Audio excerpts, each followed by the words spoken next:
Hey everyone, and welcome to This Explainer. Today we're unpacking Chapter 5 of Assessment for Language Teaching by EP6 and Constant Leung.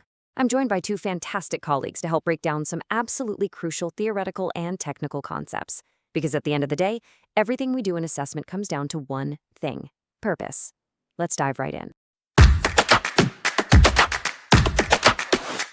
So, for our agenda today, we'll be covering 1. 3 big takeaways. 2. Defining constructs. 3. Eliciting performance. 4. Classical test theory. 5. Error and reliability. And 6. Our conclusion. Section 1. 3 big takeaways. Anchor your understanding. All right, here are the 3 big things to keep in mind today. First, constructs define the abstract abilities we're actually aiming to measure. Second, task design dictates exactly how we elicit student performance. And third, classical test theory proves that every single test score contains error. We're going on a bit of a macro to micro journey today, moving from those big abstract concepts all the way down to the mathematical realities of testing. And we're doing this all to ensure our assessments have a totally clear purpose. Hi everyone! So, as a postgraduate TESOL student, unpacking this theoretically informed framework is exactly what I need right now to build up my assessment literacy. I really want to understand the overarching purpose behind the tests we give, rather than just the mechanics of how to administer them. Section 2. Defining constructs in assessment. What are we measuring? Let's start with the basics. A construct is defined as an abstract concept, like language proficiency, that is theorized to exist but can't be observed directly. That means it's knowable only through tests. Wait, so if it's completely invisible, how does an abstract skill like reading comprehension translate into observable test behaviors? That is an excellent question, because we literally can't see comprehension happening inside someone's brain. We have to rely on observable responses to specific tasks, like answering a question correctly. We use that response to infer that the invisible construct actually exists and that it perfectly aligns with our testing purpose. Section 3. Eliciting student language performance, making the invisible seen. Now, once we know what we're looking for, we have to bring it out. And there is a massive difference between direct, semi-direct, and indirect elicitation approaches. Hello, I'm an early career teacher, and I've got to say, I see this play out in my classroom constantly. For example, if my purpose is to assess speaking, but I use an indirect approach, like an error detection worksheet, I'm really only checking linguistic knowledge. I'm not capturing true communicative ability at all.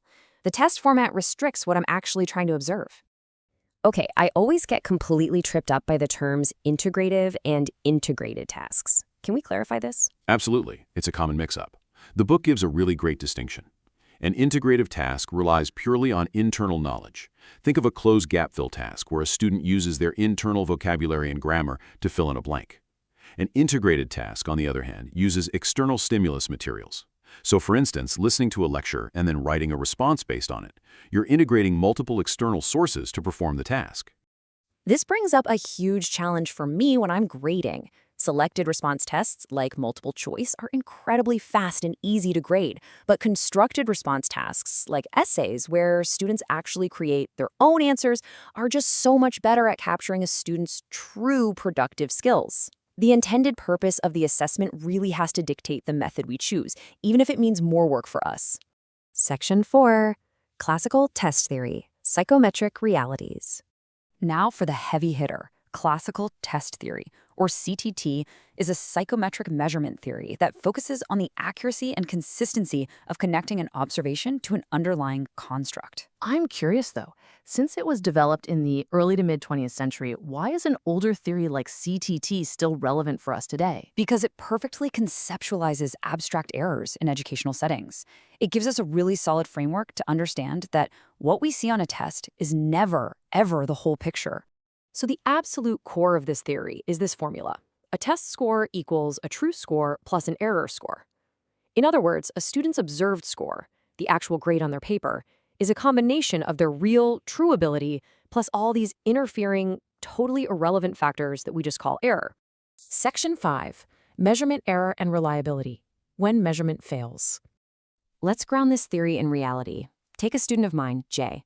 He actually has a very high true ability in English, but he completely failed his recent test. Why? Well, because of student-side error factors, lack of sleep, a current illness, and some pretty severe test anxiety. These errors completely masked his true language proficiency, driving his observed score way, way down. And then on the flip side, we have Mike. Mike actually has a rather low true ability in English, but he passed the same test with flying colors. The error factors here worked entirely in his favor. He had great test strategy familiarity, he knew the background topic deeply, and he simply guessed correctly on several multiple choice items. So here, error unfairly inflated his score. This makes me want to ask everyone listening right now, does Mike's score actually represent his true ability? Clearly not. But a teacher just glancing at the gradebook might mistakenly think it does. Exactly. That is exactly what we call the illusion of knowing. Observation errors create a false reality. If a teacher assumes Mike's score is a perfect reflection of his language construct, they might move him to an advanced class where he'll immediately struggle. And that defeats the entire purpose of the placement test to begin with. Now, while CTT is incredibly useful for understanding this dynamic, researchers really must acknowledge its limitations. First, its reliance on raw sum scores. Second, the assumption of item equivalence, basically assuming every single question is equally difficult. And third, it treats the error of measurement identically across all ability levels, which we definitely know isn't always true in real classrooms. Right, and when we evaluate the overall quality criteria of any assessment practice, CTT directly connects to reliability. It essentially ensures that if a student takes a test today and takes the exact same test tomorrow, they should get the same score. If that error score is too high, the test is unreliable, and its overarching purpose is completely compromised. Section 6, Assessment Literacy and Conclusion, wrapping up our journey. Okay, so here are the key principles to take away from this explainer. 1. Clearly define the abstract construct. 2. Match the elicitation task to the target skill. And 3. Recognize that every single test score contains measurement error. You know, as a student, just understanding that a test score isn't a flawless measure gives me so much perspective on how tests are actually built to serve specific purposes. And as a teacher, this honestly changes my entire classroom practice. I'll be much more critical about whether my tasks genuinely match the construct, and I for sure won't let a single isolated test score define a student's entire capability anymore. So, we're going to leave you with this final kind of provocative thought to reflect on. Have you ever treated a test score as a perfect reflection of a student's ability when it was actually full of measurement error? It's crucial to question the infallibility of standardized testing in your own contexts and always keep the true purpose of your assessment in mind. Thank you so much for joining us for this explainer.